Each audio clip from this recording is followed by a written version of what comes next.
আজ বিকেল 4টায় ঘড়ির কাঁটা যখন টিকটিক করছে, তখন ভারতবর্ষের বিজ্ঞান ভবন তথা দিল্লি থেকে ঘোষণা হতে যাচ্ছে ভোটের দিনক্ষণ। পশ্চিমবঙ্গ সহ আরও 4টি রাজ্যের সেই ভোটের দিনক্ষণ কিন্তু ঘোষণা হতে যাচ্ছে।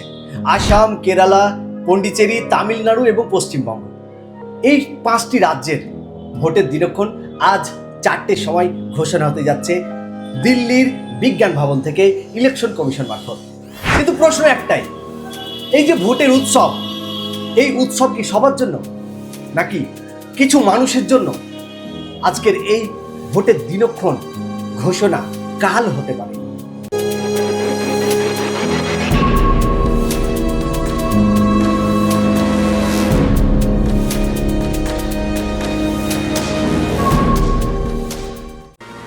নামের পাশে আছে আন্ডার অ্যাডজুডিকেশন।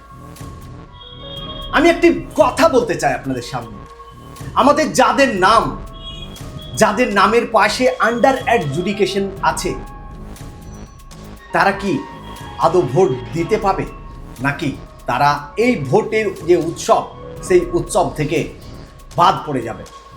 পশ্চিমবঙ্গের 60 লক্ষ মানুষ প্রায় আন্ডার অ্যাডজুডিকেশন, অর্থাৎ ইলেকশন কমিশনের যে ভোটারের যে লিস্ট, সেই লিস্টের যে তালিকা, সেই তালিকায় কোনো একটি সুতোর মধ্যে ঝুলে আছে এই 60 লক্ষ মানুষের নাম।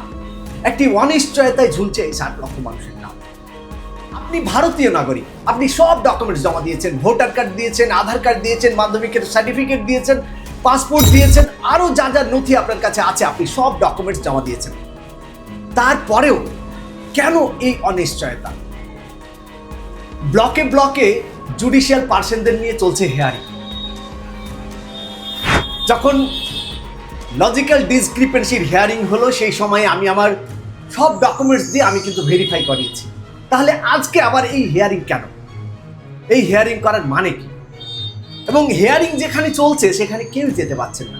আমি আমার সব ডকুমেন্টস জমা দিয়েছি, তারপরেও কিন্তু আমি যেতে পারছি না সেই জায়গাটিতে। আদৌ আমার নাম থাকছে নাকি বাদ পড়ছে, সেটাই নিয়ে আমি কিন্তু একটা আতঙ্কের মধ্যে রয়েছি। আমি শুধু আন্ডার অ্যাডজুডিকেশনে থাকা মানুষদের ক্ষেত্রে বলছি। শোনা যাচ্ছে বৃহস্পতিবার তথা পবিত্র ঈদুল ফিতরের 1 দিন বা 2 দিন আগে আপগ্রেডেড ভোটার লিস্ট হতে পারে। কিন্তু সেই ভোটার লিস্টে যদি আপনার নাম না থাকে, তাহলে এতগুলো মানুষ, পশ্চিমবঙ্গের 60 লক্ষ মানুষ কোথায় যাবে? পবিত্র ঈদের যে আনন্দ, সেই আনন্দ মানুষ কি হারাতে চলেছে?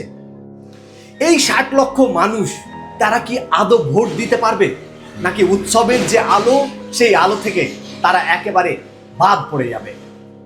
আপনার নাম কি সেই আন্ডার অ্যাডজুডিকেশনে আছে? যদি থাকে, আর আজকে ঘোষণা হতে যাচ্ছে ইলেকশনের দিনক্ষণ, তারপরেই ঘোষণা হবে নমিনেশন কখন থেকে শুরু হবে, তাহলে আপনার নাম যদি ভোটার লিস্টে আন্ডার অ্যাডজুডিকেশনে থাকে, তাহলে আপনি কি ভোট দিতে পারবেন? ইভেন পশ্চিমবঙ্গের বিভিন্ন মন্ত্রীর নাম, প্রত্যেকটা দলের বিশেষ মানুষদের নামও কিন্তু এই আন্ডার অ্যাডজুডিকেশনে আছে। অনেকেই চাইছেন আজকের এই যে বিধানসভা ভোট, সেই বিধানসভা ভোটের প্রার্থী হতে। আন্ডার অ্যাডজুডিকেশনে থাকাকালীন ওনারা কি সেই বিধানসভা প্রার্থী হতে পারবেন? আন্ডার অ্যাডজুডিকেশনের মানুষ কি ভোট দিতে পারবেন? এই বিষয় নিয়ে একটা বিশাল বড় অনিশ্চয়তায় ভুগছে সাধারণ মানুষ।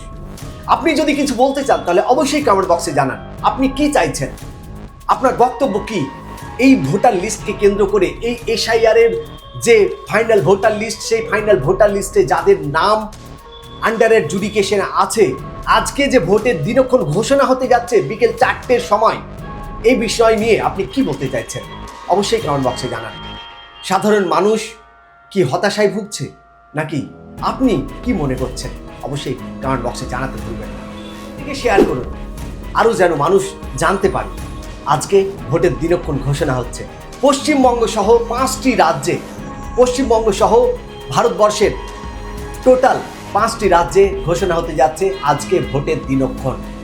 আসাম, কেরল, পন্ডিচেরি, তামিলনাড়ু এবং পশ্চিমবঙ্গ। দিনক্ষণ ঘোষণাকে কেন্দ্র করে আপনার বক্তব্য কি? আপনি কি বলতে চাইছেন? আপনার মূল্যবান মতামত কি? অবশ্যই কমেন্ট বক্সে জানান। ভিডিওটিকে শেয়ার করুন। এবং ভালো লাগলে ভিডিওটিকে লাইক করুন।